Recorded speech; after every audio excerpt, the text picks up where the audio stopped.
Sa ngalan ng Ama, ng Anak, at ng Espiritu Santo. Amen.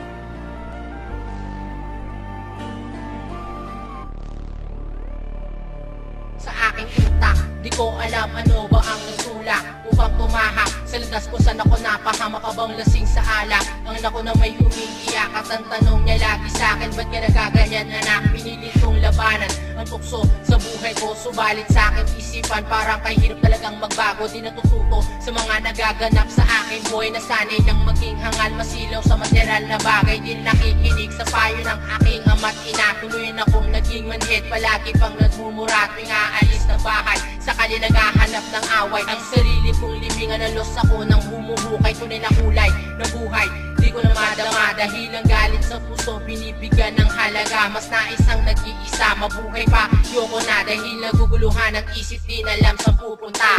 Masanay naririnig niyo po ako at mapatawad ang makasalanang tulad ko. Ama, alam ko kung ako'y nagkamali, sa pagluhod sana ay mapatawad niyong muli. Ama, sanay naririnig niyo po ako at mapatawad ang makasalanang tulad ko. Ama, alam ko kung ako'y nagkamali, sa pagluhod sana ay mapatawad niyong muli. Tanong ngayon, paano huhugasan ang aking kamay kung ang palad kong ito di na marunong magbigay? At ang ilaman ng aking isip ay sa kapwa mang lamang, dahil sa bisyong natutunang gumalang di ko na alam. Habang nilalaro ng puso kang isipan nahihibang, hinahayaang maging patapon ang buhay, nasa Diyos si Ram. Pre, meron ka ba dyan? Ang lagi tanong ko sa daan sa mga katulad kong adik na nagalat sa may lansangan. Mas pinili kong mabuhay nang walang nagdidikta, kahit buong aking pamilya mayroong ama't ina. Di na marunong magdasal, lumalaking isang hangal, kahit nagmamahal sa akin tinututuhan ng punyal. Sumasandal kahit kanino sa salapi, sumasaludo, di makilala ang sarili pagkatao at anino, baliw na sa sistema.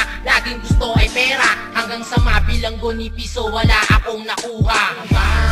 Sanay naririnig niyo po ako at mapatawad ang makasalanang tulad ko. Ama, alam ko kung ako'y nagkamali, sa pagluhod sana ay mapatawad niyong muli. Ama, sanay naririnig niyo po ako at mapatawad ang makasalanang tulad ko. Ama, alam ko kung ako'y nagkamali, sa pagluhod sana ay mapatawad niyong muli. Hindi ko na alam ang paraan para magbago, umiwas sa gulo o magkulong na lang sa kwarto. Pero paano kung sadyang bumubulong pa rin ang diablo? May aninong bumabalot sa buo kong pagkatao. 13 anyos nang matutong magbalot at maghimay, dahil sa mura kong edad hindi mabilang ang kaaway. Sasabay ng madami, uuwing ba sa kasili, kahit may umaalalay ay sama-sama humanay. Mas malimit maglaseng, ang utak ay aning-aning, napapraning sa katitira, di alam ang gagawin. Isang dekada ang lumipas, ngunit di pa rin nagbago. Mas tumibay ang loob at di nagbago ng estado, at sa masamang ehemplo ang palagi kong kasama. At hindi dumadaan ang araw na wala akong tama. Oras-oras ay tinatanong ko sa aking sarili, may pag-asa pa kaya sa langit kung sakasakali.